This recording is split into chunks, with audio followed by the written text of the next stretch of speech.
Bien, estamos nuevamente al aire en Patagonia Obrera. Un tema de índole nacional que ha tomado amplia repercusión y que es realmente muy importante desde hace mucho tiempo para amplios sectores del movimiento obrero es el tema de el llamado impuesto a las ganancias, el impuesto al salario. La semana pasada tuvimos una entrevista respecto a cuáles eran las características de los proyectos que se iban a debatir. Habíamos tenido una entrevista con el diputado del Partido Obrero en el Frente de Izquierda, Pablo López, y bueno, finalmente en esta semana se discutió en la Cámara de Diputados y se aprobó un proyecto en el sentido de una modificación en el impuesto al salario.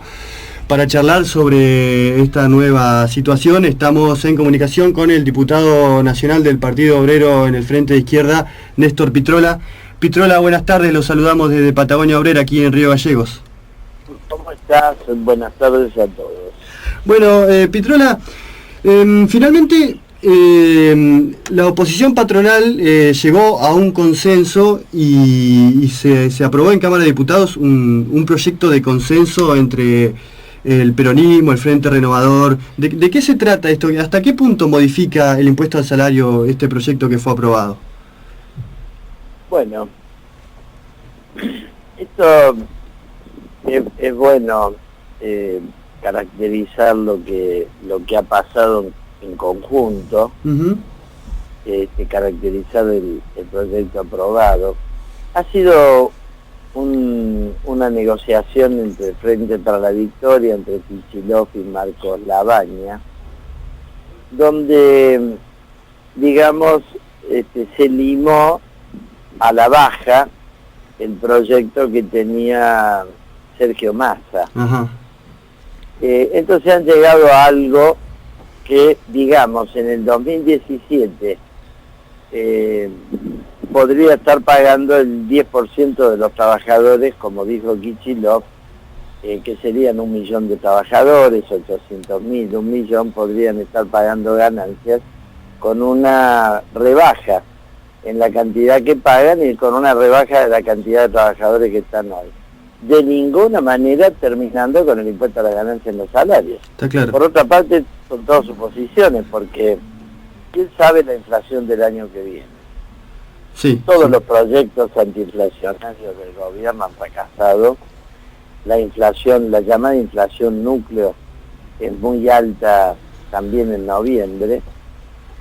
De manera que acá hay emisión monetaria por déficit fiscal, por razones de costo financiero, por razones usurarias, no por razones de inversión y de desarrollo nacional, pero hay un enorme déficit fiscal. Hay una bicicleta financiera descomunal de los LEVAC del Banco Central que pagan con emisión sus intereses, que han orillado en este año los 200.000 millones de pesos. Todas estas contradicciones insalvables de la política económica finalmente tienen expresión en la continuidad, en la perpetuación del impuesto a la ganancia en los salarios. Por el lado del gobierno, abiertamente, y pretendiendo que el año que viene paguen más trabajadores. Y por el lado de la oposición, planteando un alivio, pero ¿cuándo? Al final del año, ya cuando tratamos el 2017, es decir, el ganancia 2016, acompañaron que el gobierno siga cobrándole a más gente que el año pasado. Han acompañado las leyes de endeudamiento, han acompañado las leyes de ajuste, han acompañado el presupuesto, que debió tratarse en conjunto con ganancias, porque ahora te vienen con la extorsión de que no podemos modificar los números porque no hay financiamiento en el Estado y demás. Entonces acá hay una oposición que se está peleando con el gobierno por razones electorales, demagógicas, y no para ir con el cuchillo al hueso y terminar con este nefasto impuesto al salario. El Partido Obrero ha defendido como dictamen un proyecto de ley que traemos desde el 2013, perfectamente elaborado en épocas de la lucha del movimiento obrero contra el impuesto al salario bajo el kirchnerismo. Y nuestro planteo directamente elimina el impuesto a la ganancia en el salario de convenio colectivo, en la jubilación, en el monotributo, y hemos colocado 69.000 pesos el mínimo no imponible, actualizable por costo de vida, que es lo que consideramos 3 canastas familiares hoy, calculadas por la Universidad de Rosario, y ese mínimo lo aplicamos ¿a quién? A directivos empresariales, a jueces, que no son incluidos tampoco en el proyecto opositor, porque en el proyecto opositor pagan los nuevos jueces, lo cual es un ridículo. ¿Por qué no pagan los viejos jueces? Sí, está claro. Nada más que para no pelearse con la corporación judicial, aunque eso afecte al fisco, ¿no? Sí, Pitrola. Entonces nosotros colocamos un mínimo no imponible para los altos ingresos, legisladores, funcionarios, ejecutivos de empresas y demás. Y hemos alterado la tablita llamada de Machinea, actualizándola con todo el costo de vida de los últimos 17 años que estuvo congelada. Claro.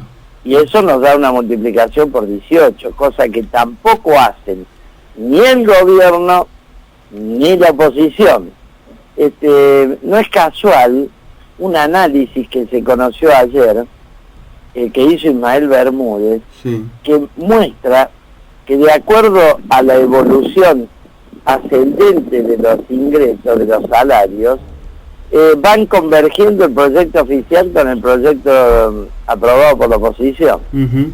Por eso nosotros los hemos denunciado a todos, hemos denunciado la defraudación total de las promesas presidenciales y hemos sostenido nuestro proyecto. Nuestro voto fue de abstención y hoy estamos empeñados en la lucha política contra tanta demagogia, porque nadie está pensando ante un veto presidencial insistir en el proyecto en las cámaras, cosa que es potestad constitucional, y la CGT no está pensando en luchar frente a un veto. Está claro. Para cerrar la idea respecto al impuesto al salario, sería correcto decir que la oposición patronal con este proyecto que ha aprobado en Cámara de Diputados busca rescatar el impuesto, y finalmente el único bloque político de los actuantes en el Congreso Nacional que lucha por la abolición del impuesto al salario es el bloque del Frente de Izquierda. Y es tan así que hemos recibido el apoyo de todas las organizaciones del movimiento obrero a la hora de definirse de qué es lo que tendría que ocurrir. Ajá. Ahora después, por ejemplo, la bancaria tiene la posición tomada, que ha llegado a paro nacional y demás, tiene posición tomada por eliminar la cuarta categoría. Claro. Y una delegación de CGT que vino a hablar a la Comisión de Presupuesto y no la dejaban hablar, habló por reclamo nuestro, fijó posición en el mismo sentido. Es decir, que cuando han tenido que fijar posición, aún las organizaciones obreras dirigidas por la burocracia sindical han reclamado la abolición de ganancias en los salarios de convenio. Lo que pasa es que son lo que son, después no luchan. Sí, está claro. Sus diputados han votado con Massa y con Kicillof, no han jugado ningún papel en el debate previo. Es una vergüenza cómo ha actuado la burocracia sindical en un punto tan sensible. Y yo quiero decirle lo siguiente, compañeros, acá hay una crisis de magnitud. Esta ruptura momentánea, esta coalición parlamentaria que ha ido apoyando todas las leyes del ajuste, que incluso que le votó el presupuesto, que incluye a Massa, al progresismo, de Stolbizer, a los senadores del Frente para la Victoria, a muchos diputados también del Frente para la Victoria, está estallando porque el gobierno Macri ha fracasado en todos sus planteamientos económicos. Claro. Ha fracasado completamente. No pegó una, porque devaluaron la moneda y hoy tenés fracciones de la propia clase capitalista que están pidiendo nueva devaluación, porque ha fracasado la devaluación como salida exportadora y al contrario, se ha producido una cierta avalancha importadora. Luego los tarifazos que dolarizaron a las petroleras y la explotación de los recursos naturales, estratégicos, que jamás podrían estar en manos de las petroleras, sin embargo no han permitido inversiones. En este momento se están produciendo permanentes levantamientos de pozos petroleros. La propia YPF estatal anunció 1.700 despidos y están todas las petroleras pidiendo un nuevo aumento de nafta. Las contradicciones interiores de la política económica son brutales. El Banco Central está emitiendo plata para alimentar la bicicleta financiera de los LEVAC. Está muy lo cual alimenta la inflación. Totalmente, Pitrola. Y bueno, en este contexto de crisis económica, de crisis política, en la misma jornada en la que se discutió y se votó este proyecto de el impuesto sobre el impuesto al salario, también se votó una llamada emergencia social. Escuchamos la intervención de usted en la Cámara de Diputados y llamaba a llamar a las cosas por su nombre. ¿De qué se trata esto de la emergencia social, de lo que se conoce como, o lo que pretenden dar a conocer como economía popular? ¿Cuál es la situación ahí de fondo? Claro, la economía popular es un eufemismo para denominar con lenguaje postmoderno lo que es precarización laboral.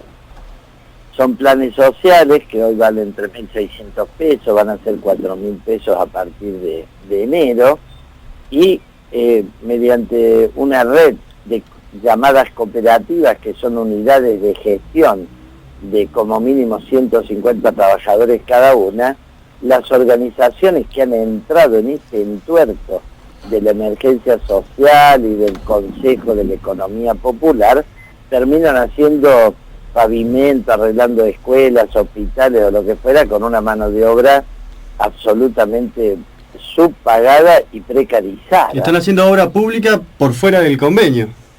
Claro, y incluso hasta refacción de viviendas vulnerables. Se establece el protocolo que yo mencioné rápidamente, leí en la intervención en la Cámara.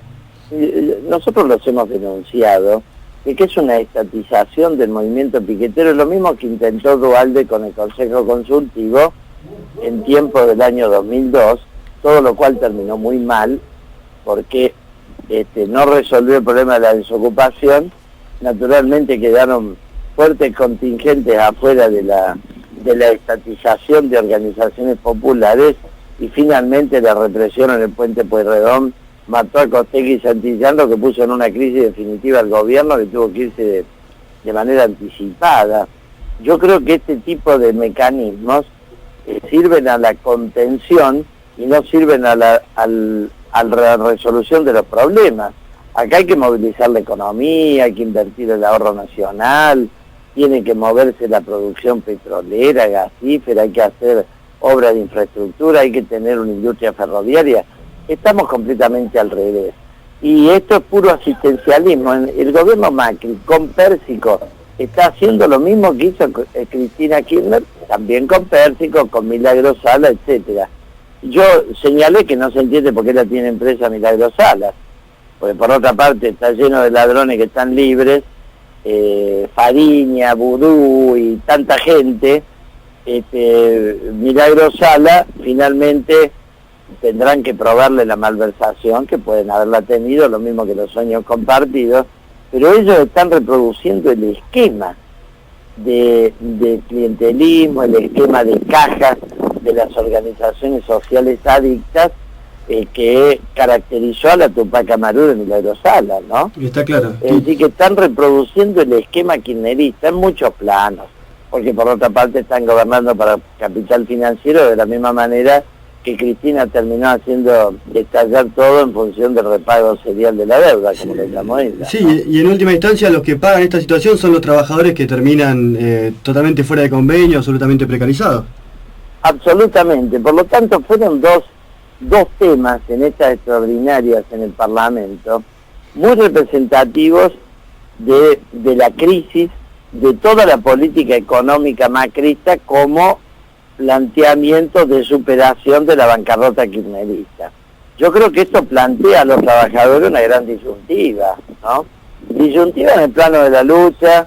Ustedes en Santa Cruz tienen un movimiento docente muy combativo que se ha enfrentado al ajuste de la propia Alicia Kirchner de la manera que lo han hecho y demás, pero plantea al conjunto del movimiento obrero ponerse en pie contra semejante entrega, contra semejante tregua, lo cual supone superar a la burocracia sindical. Bueno, con este objetivo vamos a estar el 20 de diciembre en la Plaza de Mayo, reclamando reapertura de paritarias, abolición de ganancias, aumento de emergencia a los jubilados, repartir las horas de trabajo para poner fin a los despidos, o sea, un programa para que la crisis la pague el capital y no los trabajadores, en línea con lo que el Frente de Izquierda ha ofrecido en Atlanta en este gran acto que hicimos hace unos días, que reunió a más de 20.000 almas. Creo que este es el gran problema político que tiene que tomar en cuenta el trabajador, el pequeño comerciante, el monotributista, la población que vive de su trabajo, ¿no? Estamos ante una gran disyuntiva nacional. Esta perspectiva del volveremos es una falsa grieta de quienes están gobernando el ajuste y quienes son responsables del pasado y del presente de la actual situación, ¿no? Absolutamente. Pitrola, estoy viendo, ya para cerrar la entrevista, en la página del Partido Obrero, que ha lanzado un libro, La fuerza de la izquierda en el Congreso. ¿De qué se trata esto? Bueno, estoy muy contento con esto, he tenido el primer ejemplar en la mano el día miércoles. Es un rescate de las principales luchas políticas que hemos dado en el Parlamento durante la última etapa kirchnerista y este año macrista, bueno, hasta el dietazo. Lo último que está incluido en el libro es la lucha política del dietazo. Creo que es un lindo material de debate, de educación política de nuestra juventud, que hay que trabajarlo mucho de manera militante, y bueno, y va a estar en las principales librerías. Desgraciadamente se atrasó un poquito y no va a estar en la cadena de distribución nacional. Ustedes lo van a tener por la distribución militante, va a estar de inmediato en las librerías de Capital, Gran Buenos Aires, Rosario y Córdoba, y más adelante espero que esté en los stands en todo el país. Es un material importante al debate político y programático de los trabajadores y de la izquierda argentina, ¿no? Bueno, Néstor Pitrola, diputado nacional por el Partido Obrero en el Frente de Izquierda, le agradecemos mucho el tiempo y la comunicación. Al contrario, compañeros, a disposición, ¿eh? Hasta luego, gracias.